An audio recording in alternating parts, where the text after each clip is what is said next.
Well, good morning, YouTube. All right, today we cleaned the rear end. There it is up there on the blocks. Talon, Alyssa, and I scrubbed it. Probably took us a good hour and a half to really get it good and clean. We've got it set up like this right now so that any water that we may have gotten up on the internals can drain out, because we don't want any water staying in there on final assembly. But it was nasty, it was dirty. We got some more work to do to it. So we just set it up on these cinder blocks, but you see how nice and clean everything is now. So that when it does go back in the truck and we decide to paint the frame, it all gets painted together. Now, one of the other things I'm going to do is I'm going to pull this air solenoid off, and I think we're just going to replace it. And then we're going to pull the yoke off of here, and we're going to replace the seal that's underneath this as well, so that once it's put back in the truck, we should have a good long life expectancy out of it. Now, we didn't film any of the cleaning because, spraying with the hose and the degreaser, and actually degreaser, I thought I had purple stuff here and I didn't. So we just used some Dawn, some wire brushes, some nylon scrub brushes, and just got it all cleaned, and a scraper. Make sure the gasket surface or the sealing surface on the back side of it was really good and clean. So now we didn't do a lot of filming there. Thought that'd be kind of boring. It was just scrubbing stuff clean. But at least you can see we've got it set now, so I can pull the rest of those parts out. As far as the other rear end goes, that's the second drive, the one that's the wrong ratio. I did contact Atlanta Axle and Gear today. Unfortunately, I wasn't able to talk to anybody. I left a message and nobody called me back, so we will try that again tomorrow. You see, it's getting late in the day and it's starting to get cold, so not much is going to happen tonight.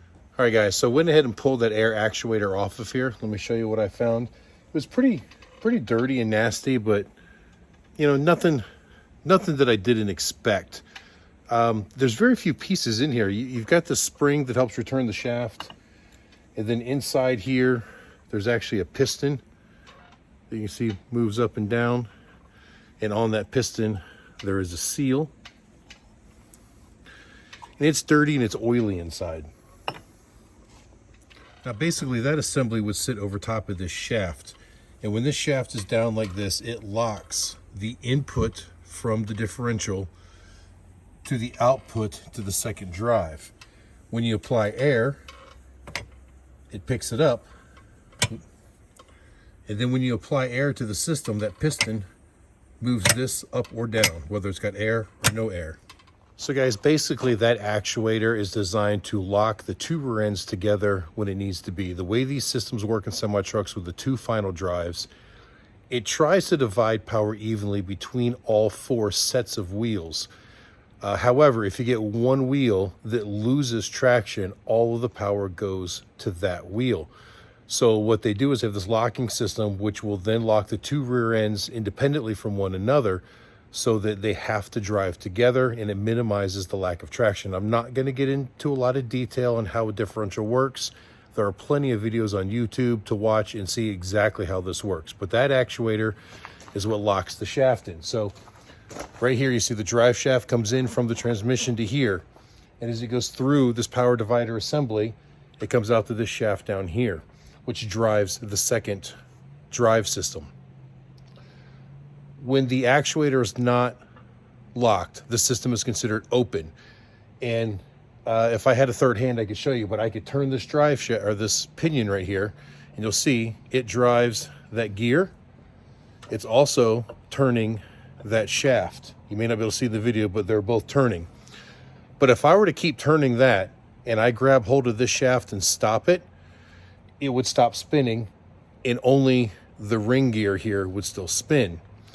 When you add air to the system, so inside the cab of the truck, there is a switch. When I flip it, it sends air signal to this solenoid valve, which then either pushes or pulls, I forget which now, this piston, and it locks the two together. At that point, this and this will spin at the same speed no matter what.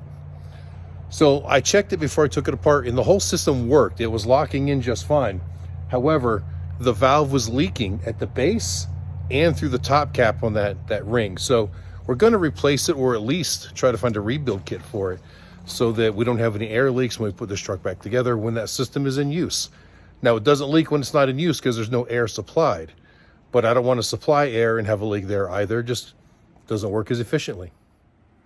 I was also going to pull this nut off and take this yoke out of here so that I could get the seal here and remove it, but I don't have a socket here big enough to fit this. I think all those sockets are going to be up in the trailer at Goliath, so I'll try to bring them home tomorrow and try to get that off.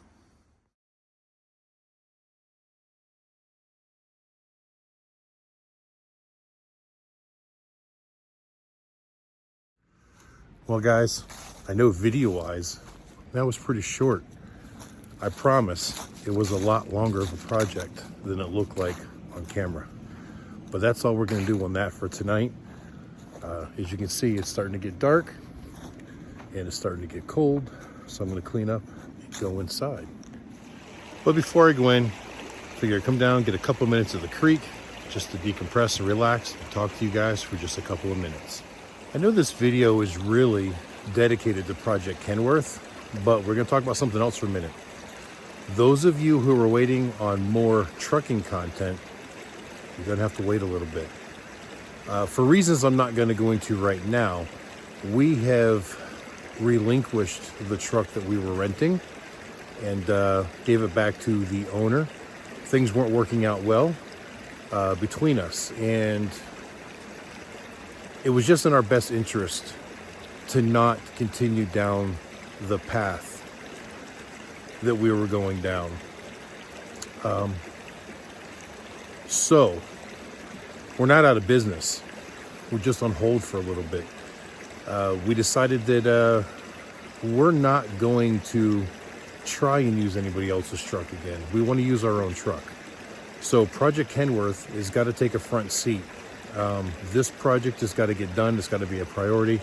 I know I've got a lot of other things that need to be done as well, but Talon and I are really going to focus most of our energy, as much as we possibly can anyways, of getting this project finished so that we can actually put this truck to work, because now it's the only form of income that the trucking business has, or it will be. Right now, there is no income, but it will be.